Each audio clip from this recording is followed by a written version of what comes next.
Hello বন্ধুরা, আপনারা এখন দেখছেন মিষ্টি কিচেন। আপনাদের জন্য আবার এক নতুন রেসিপি নিয়ে হাজির হয়েছি, কুমড়ো ফুলের বড়া বা পকোড়া। আপনারা যদি আমার চ্যানেল নতুন হয়ে থাকেন, আমার চ্যানেলটি সাবস্ক্রাইব করার জন্য অনুরোধ রইল।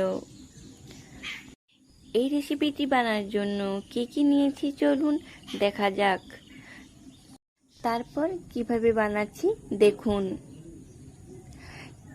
প্রথমে এখানে কুমড়ো ফুল নিয়েছি। নেওয়ার পর ফুলগুলোকে আমি ভালো করে পরিষ্কার করে নিচ্ছি। কুমড়ো ফুলের যে বখা টাইপের থাকে সেটা আমি প্রথমে হাত দিয়ে একটা একটা করে বাদ দিয়েছি। দিয়ে দেওয়ার পর মাঝখানে যে কলি থাকে ফুলটি, সেটাকে অবশ্যই বাদ দিতে হবে। আমি এভাবে একটা একটা করে সুন্দর করে আপনাদেরকে দেখিয়ে দিচ্ছি। আমি ঠিক যেভাবে দেখাচ্ছি আপনারাও ঠিক এইভাবে আপনারা বাদ দিয়ে দিবেন। প্রথমে ফুলটিকে নিয়ে যে সবুজের যে পাতা অংশটি থাকে বকিগুলো বাদ দিয়েছি।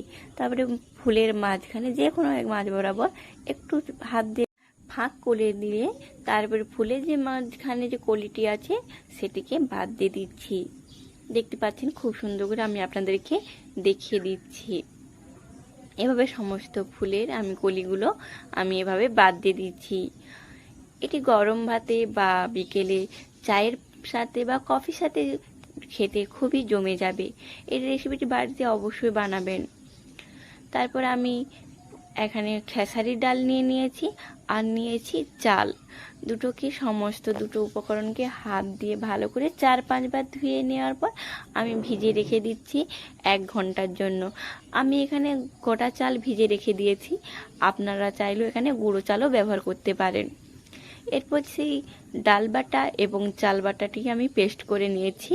পেস্ট করে নেওয়ার পরে একটি পাত্রের উপর আমি দিয়ে দিচ্ছি। এরপর আমি এখানে দিয়ে দিয়েছি লবণ 1 চামচ, ছোট চামচ। আপনারা আপনাদের পরিমাণ মতন লবণটি দিয়ে দিবেন। এরপর আমি দিয়ে দিচ্ছি লঙ্কার গুঁড়ো। এই লাউ ফুলের ভাজাতে একটু লঙ্কা গুঁড়ো একটু বেশি দিলে কাশ্মীরি, তাহলে খেতে একটু টেস্ট হবে, একটু ঝাল ঝাল হালকা লাগবে। এরপর আমি দিয়ে দিচ্ছি হলুদের গুঁড়ো। এরপর আমি দিয়ে দিচ্ছি ওই চামচেরই 3 চামচ বেসন। এরপর আমি একটি বড় সাইজের পেঁয়াজকে ঝিরি কুচিয়ে নিয়ে মিহি করে আমি এখন দিয়ে দিচ্ছি। এরপর আমি এখানে দিয়ে দিচ্ছি জিরা গুঁড়া 1 চামচ।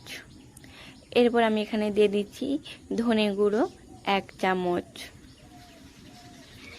এরপর আমি এখানে দিয়ে দেবো বেকিং সোডা।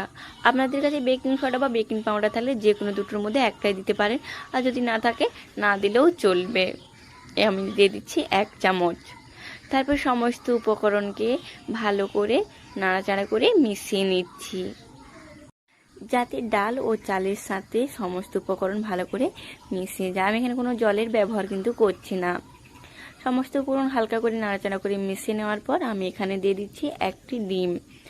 এখানে আমার যেহেতু ডাল বাটা চাল বাটা কম আছে বলে তাই আমি এখানে 1 ডিম ব্যবহার করছি। আপনাদের যদি বেশি থাকে তাহলে এখানে 2টো ডিম ব্যবহার করবে। যেহেতু এখানে ডিম দিচ্ছি, ডিম দিয়ে দেওয়ার ফলে কোনো জলের এখানে কোনো প্রয়োজন নেই।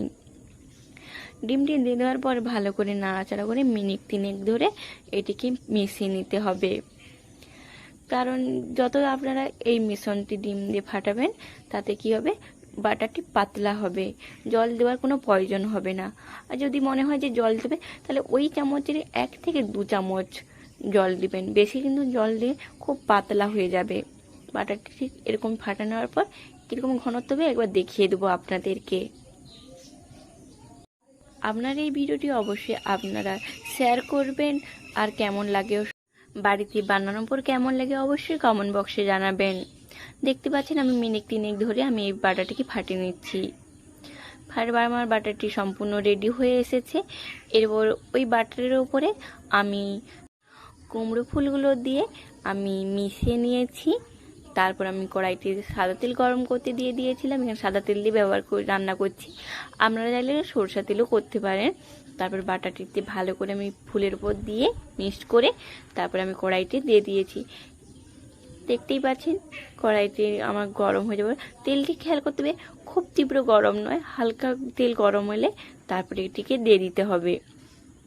যেহেতু ফুলটি খুবই নরম এবং পাতলা, তাই 1 মিনিট পরে কিন্তু আপনাদেরকে 1 মিনিটের মাঝখানের মধ্যে আপনাদেরকে কী করতে হবে, উল্টে পাল্টে নিতে হবে, নাহলে ফুলটি পুড়ে যাবে বা চুঁয়ে যাবে। এরপর আমি হালকা হাতে আমি উল্টে নিচ্ছি। দেখতেই পাচ্ছেন কত সুন্দর লাগছে না? এইভাবে ঝটপট বানিয়ে ফেলুন কুমড়ো ফুলের রেসিপি। এই রেসিপিটি অনেক দিনের পুরনো, তাই ভাবলাম আপনাদের সাথে আরেকবার শেয়ার করি, তাই আপনাদের সাথে এই রেসিপিটি শেয়ার করলাম। আমার রেডি হয়ে গিয়েছে, এবার আমি আপনাদেরকে পরিবেশন করে দেখাবো। আপনারা যদি আমার চ্যানেল নতুন হয়ে থাকেন, আমার চ্যানেলটি প্লিজ আবার বলছি সাবস্ক্রাইব করে দেবেন। আপনাদের সাথে আবার দেখা হবে নতুন এক ভিডিওতে।